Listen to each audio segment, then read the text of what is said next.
Hello guys, it is Brittany here.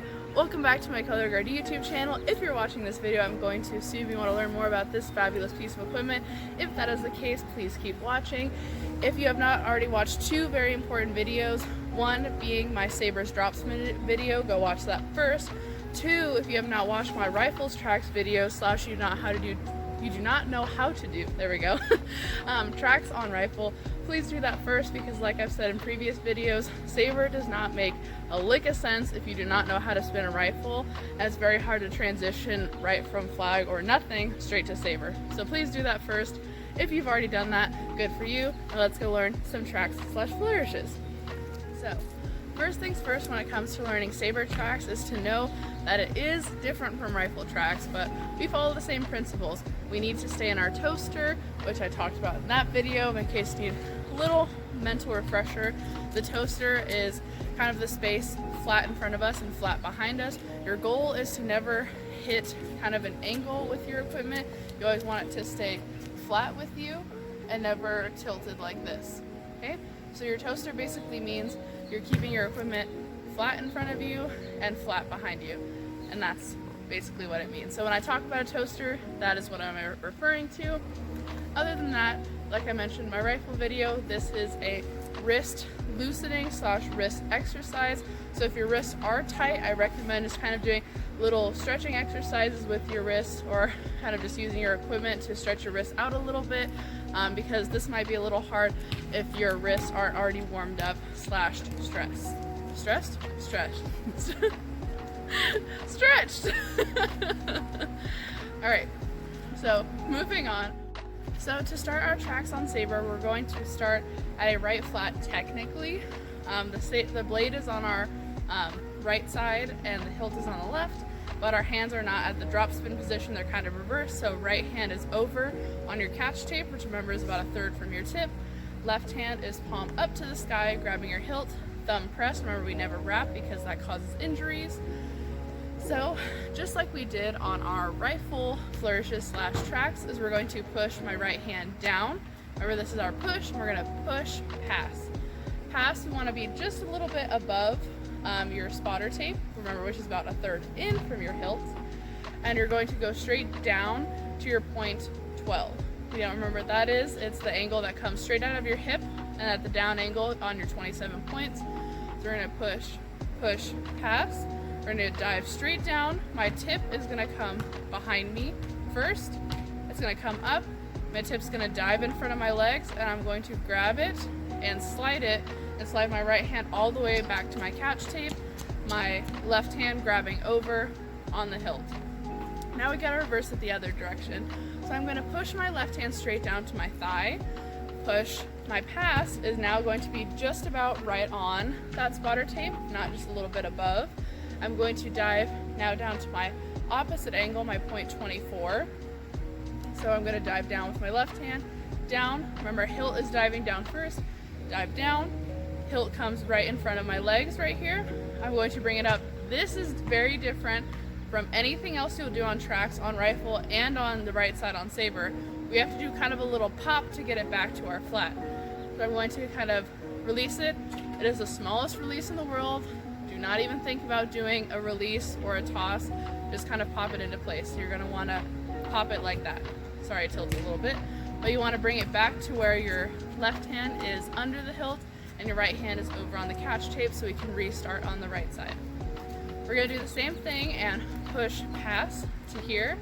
We're going to dive down again to our point 12, down, straight to my belly button, just like we did on rifle. I'm going to bring it up to where my tip is up, right above my head. My tip is going to come flat like this, dip down behind my head. Remember, like I said before, we want it to be flat and kind of nice and high. You want to think about like you're having an Ariana Grande ponytail, nice, tall, looking really pretty. That's going to come flat. My tip is now to the left. It's going to come behind a little bit and dive forward. I'm going to grab it at this angle and slide.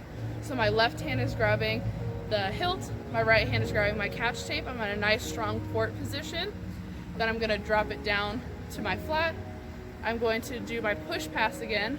Push, pass. Remember, right above our spotter tape. I'm going to dive to point 24.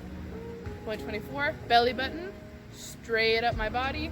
Now my hilt is gonna dive first to the left, behind my head, hilt to the right, in front of my face, and port angle. So now we're gonna be hilt up, and your hands are gonna be kind of different positions. Right hand is now on the catch tape, left hand is about spotter tape-ish. And you're gonna bring it down, grabbing your hilt, so we can restart again on the right for our final track on the right. So we're gonna push pass to here, dive down to point 12, straight to my belly button, up my body, behind my head to here. Now we're gonna go straight from this in front of my face, shoulder-ish position, straight down to point 12 and slide to here. Now I'm gonna go back to my left side, push pass to here. I'm going to dive straight to my belly button, straight up my body, dip down, dip in front to here. Now I'm gonna dive straight down to point 24. Dive to here. Now I gotta do that little pop just from our first track on the left side and pop it into place, okay? Make sure your hand actually makes it into the hilt. I made a little mistake there. Make sure you're completely flat, because sometimes when you catch, you'll be like this. Your goal is to always be flat, so you wanna match the entire ensemble. That's what everyone should be doing. Okay, that was a little fast rendition of our Sabre track / flourish exercise. Next, I'm gonna walk us through the counts, and then we're gonna do the whole thing with counts and kind of a consistent speed instead of stopping and starting again. So let's do that now. All right, so now let's do our flourish / tracks exercise with counts.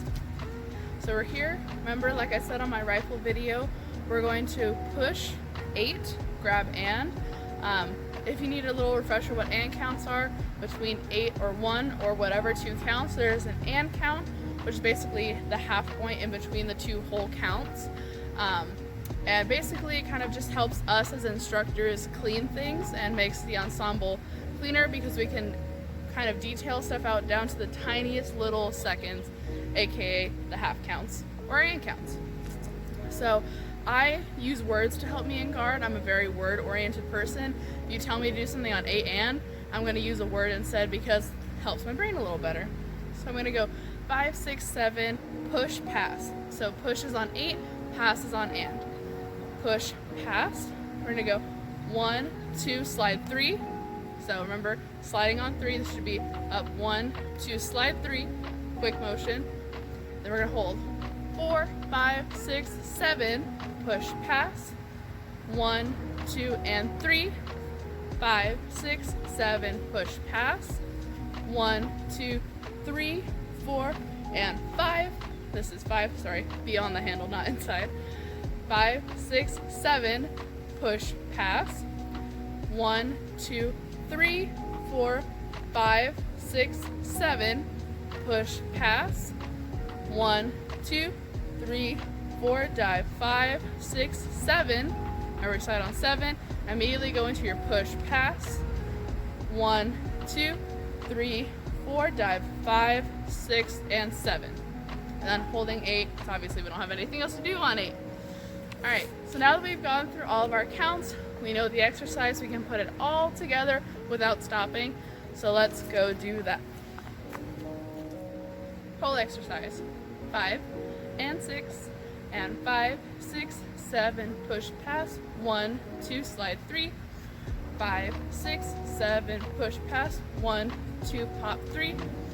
5, 6, 7, push, pass. 1, 2, 3, 4, 5, 6, 7, push, pass. 1, 2, 3, 4, 5, 6, 7, push, pass. 1, 2, 3, 4, dive 5, 6, 7, push, pass. 1, 2, 3, 4, dive 5, 6, pop 7, hold 8. All right, guys. Thank you so much for watching today's video. Remember, questions, comments, concerns, all go in the comment section down below, because I do read them and I want to help you guys get a little bit better, just a little bit at a time. Just a couple refreshers from the video. Stay in your toaster always with any kind of flourish or pretty much any exercise you do. Stay on your counts. Counts are very important, especially if you do that with an ensemble. This exercise is about wrist fluidity and loosening your wrists, so please stretch beforehand and use only just a couple fingers to do your flourishes. Don't choke your saber or your rifle with your whole hand. That's not the goal. We're doing this to loosen, not tighten your wrists. And other than that, I think that's about it. Stay tuned for the next couple videos on weapon. If you have any suggestions, love to hear those too. Other than that,